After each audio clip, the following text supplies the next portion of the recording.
الحمد لله الذي كتب علينا الصيام في شهر رمضان وأنزل فيه القرآن هدى للناس وبينات من الهدى والفرقان.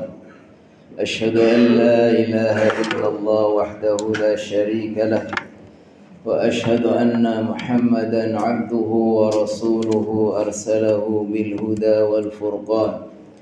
اللهم صل وسلم وبارك وأنعم على من أنزل عليه القرآن سيدنا ومولانا محمد وعلى آله وأصحابه وأنصاره وجنوده أهل الصدق والإحسان. أما بعد، يقول الله تعالى في كتابه الكريم: وإذا سألك عبادي عني فإني قريب أجيب دعوة الداعي إذا دعان فليستجيبوا لي وليؤمنوا بي لعلهم يرشدون.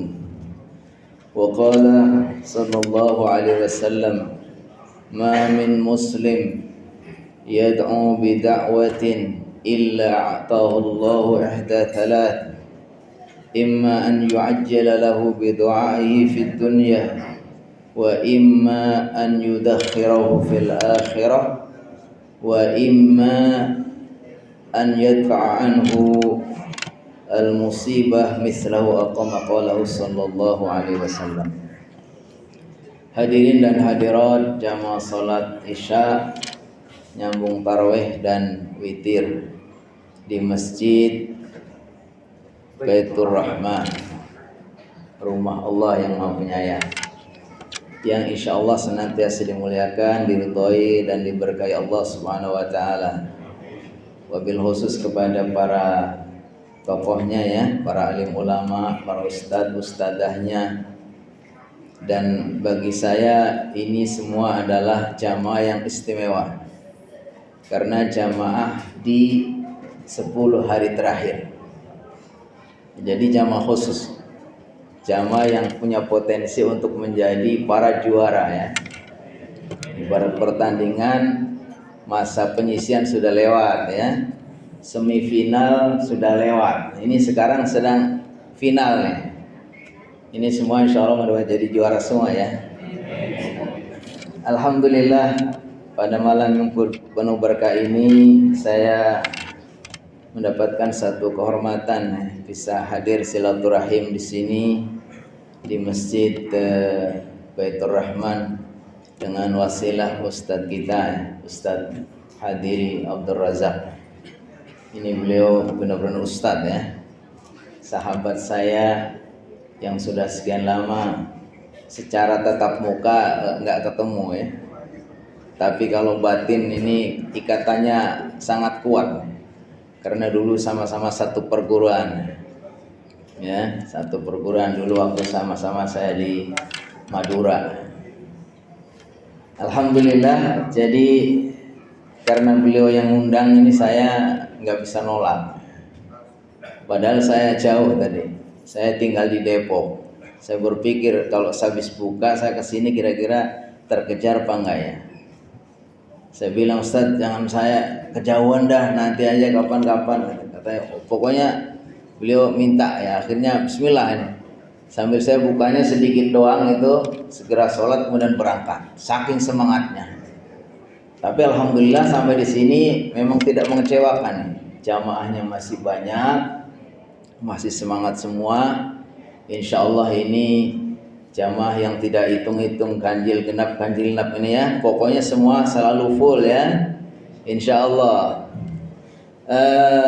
Tema yang diminta dari panitia itu ini sebetulnya bukan tema kultum.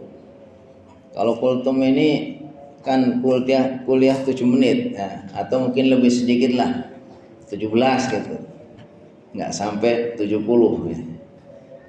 Jadi memang kayaknya sedikit saja tentang ikhtiar dan doa untuk mendekatkan kepada harapan. Saya ingin sampaikan bahwa sebetulnya yang namanya doa bagi kita ini memang sudah satu keharusan. Kenapa? Karena doa itu kata Rasulullah SAW, ad-du'a'u huwal ibadah. Doa itu ibadah.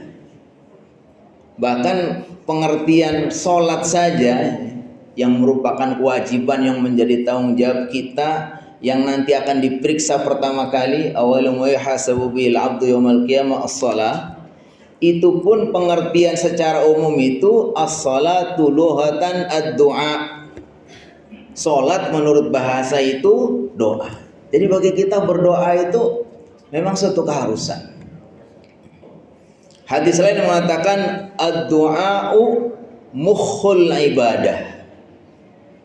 Doa itu muh itu kalau nggak salah artinya sekitar ya pokoknya yang inti banget, otaknya, sumsumnya, intisarinya, ya kan. Sehingga kita semua memang harus berdoa. Dan kenapa rahasianya? Karena memang sebetulnya segala yang kita terima ini itu memang betul-betul pemberian Allah. Gak ada kita sedikit pun punya gitu. Kita terlahir itu Allahu akhrajakum min butuni ummahatikum la ta'lamuna syai'a. Semua kalian itu kata Allah, Allah mengeluarkan kalian dari perut kalian itu enggak punya apa-apa, enggak tahu apa-apa. Lalu wa ja'ala lakumus sam'a wal absara wal af'idata la'allakum tashkurun. Allah berikan pendengaran, penglihatan, kecerdasan hati dan pikiran sampai akhirnya sekarang menjadi orang-orang hebat nih. Tapi semua itu dari Allah Subhanahu wa taala. Sehingga yang namanya berdoa itu memang harus ya kan, kita lakukan. Tapi doa ini ya ada disertai dengan ikhtiar, dengan sebab. Walaupun pemberian Allah kepada manusia itu menurut para ulama ada 3 macam. Ada pemberian yang kita tidak minta atau tidak minta otomatis karena Allah tahu itu kebutuhan kita, cuman kita nggak tahu Allah kasih. Berarti pemberian itu nggak usah diminta. Bahkan kalau kita pun karena nggak tahu sehingga kita nggak minta, tapi Allah kasih. Itu pemberian yang pertama. Yang kedua, Allah memang tidak ngasih karena kalau dikasih itu akan membahayakan atau tidak ada kebaikan baginya, sehingga walaupun kita minta nggak dikasih sama Allah SWT. Jadi ada yang minta atau nggak minta dikasih, ya. Ada yang tidak kita minta kita ya dikasih, ya. Atau ada sesuatu yang kita selalu minta tapi nggak dikasih. Tapi ada karunia Allah yang kita minta, ya, dengan kita minta itu diwasilai dengan sebab, dengan ikhtiar baru dikasih. Tapi intinya bahwa semua itu memang Allah SWT itu ngasih kepada kita. Makanya kita ketika mendapatkan hal-hal yang kita minta tapi harus diwasilai dengan ikhtiar, nah itu kita harus ikhtiar. Nah, umpamanya Allah SWT berfirman, ud'uni astajib lakum. Berdoalah kalian maka akan saya penuhi. Atau kalau yang terkenal surat Al-Baqarah yang sedang tren ya, sekarang sering kita baca ya. Wa idza sa'alaka 'ibadi 'anni fa inni qarib. Kalau hambamu bertanya kepadaku tentang aku, bertanya kepadamu tentang fa inni qarib, katakanlah saya itu dekat. Ujibu da'watad da'i idza da'an. Allah itu saya akan mengijabah doanya seorang hamba kalau dia sedang berdoa. Maka katakan falyastajibuli. Nah, ini falyastajibuli artinya kita minta diijabah ini diantaranya dengan apa? Sarana berikhtiar. Hendaknya kita itu minta diijabah itu bukan ya memang bahwa kita berdoa itu sendiri juga menurut para ulama sudah merupakan suatu sebab merupakan ikhtiar ya kan. Tapi bahwa Allah SWT menciptakan kehidupan ini dengan sistem, yaitu sistem sebab dan akibat. Ada sebab, ada akibat. Nah, makanya ketika kita minta sesuatu itu biasanya kita harus perhatikan sebab akibat ini. Walaupun sebab akibat ini adalah otoritasnya itu Allah yang ngatur. Makanya ketika Nabi Zakaria tidak percaya, Rabbi anna yakunu li hulamu wa kanat imraati aqira wa qad balaghtu minal kibari itiya. Ya Allah, mana mungkin saya sudah tua begini, istri saya udah mandul, saya punya anak. Ya kan? Tapi Allah Maha Kuasa. Kata Allah apa? Qala kadzalika huwa hayyin. Wah, itu gampang. Wa qad khalaqtuka min qablu wa lam taku syai'a. Bagi Allah gampang sekali. Jangankan gara-gara tua, gara-gara mandul, dulu belum ada pun saya bisa membuat. Ya kan?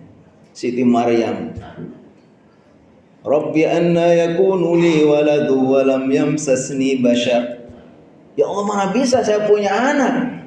Orang belum pernah disentuh sama orang laki-laki. Maksudnya belum punya suami, nggak pernah disentuh sama orang laki-laki punya anak. Maka kata Allah, bagi Allah itu semua gampang.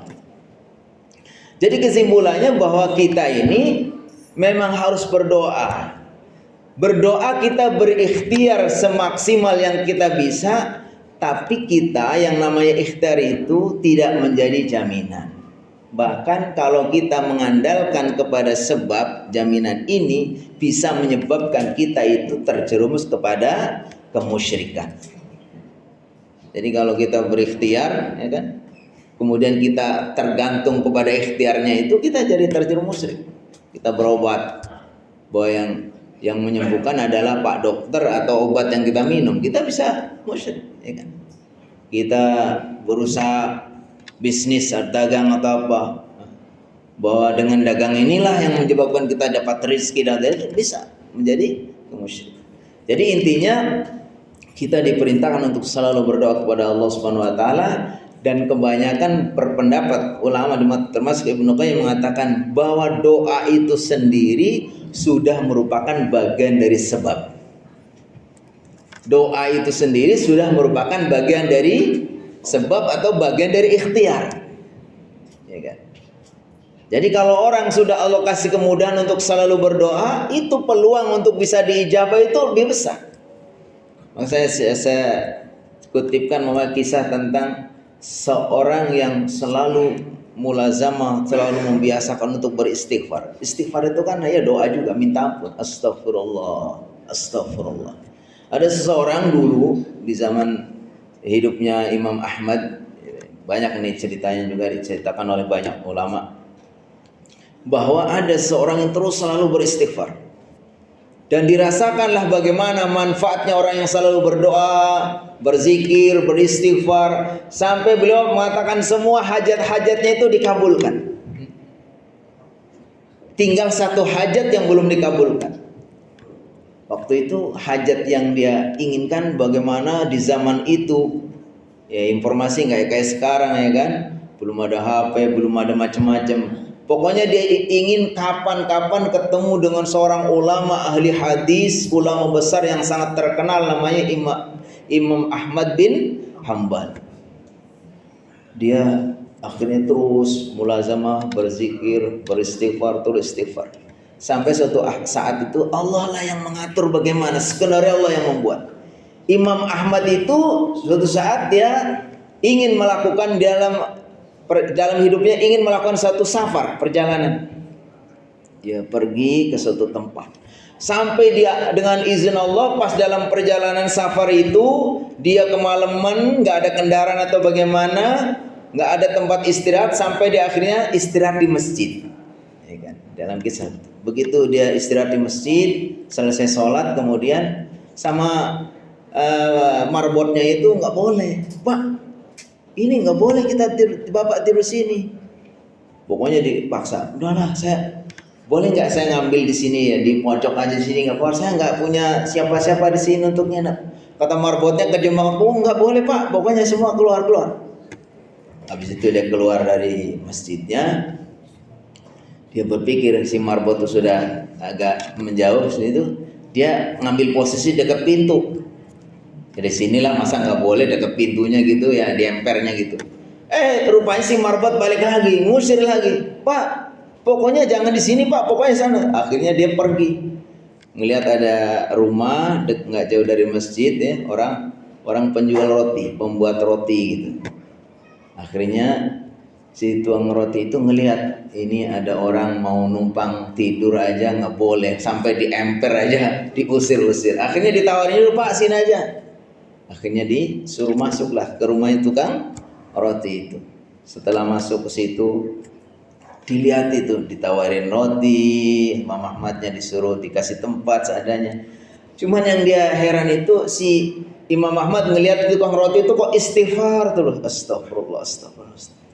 Sampai akhirnya dia bertanya, Bapak itu kok punya kebiasaan selalu istighfar, itu apa sebab? Iya, dia cerita bahwa saya dengan istighfar ini saya itu semua keinginan saya, hajat-hajat saya semua Allah kabulkan. Tinggal satu yang belum saya dapatkan. Terus apa itu kalau boleh tahu yang satu? Saya mulai dulu kepengen ketemu dengan seorang Imam Ahmad, seorang ulama ahli hadis. Baru bahwa yang sedang ada di hadapannya itu yang diusir-usir ternyata adalah Imam Ahmad. Inilah gambaran bahwa kalau Allah yang berkehendak semuanya gampang. Allah yang ngatur semuanya. Bagaimana Allah perjalankan Imam Ahmad akhirnya sampai diusir. Setelah diusir ternyata disuruh masuk ke rumah tukang roti. Ternyata tukang roti inilah ya sedang dikabulkan doanya oleh Allah Subhanahu wa taala karena sudah sekian lama mimpi ketemu dengan seorang ulama namanya Imam Ahmad bin Hanbal.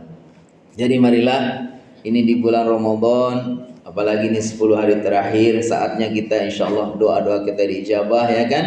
Kita isi dengan berbagai macam doa, ibadah, insyaallah mudah-mudahan Allah Subhanahu wa taala kabulkan doa-doa kita.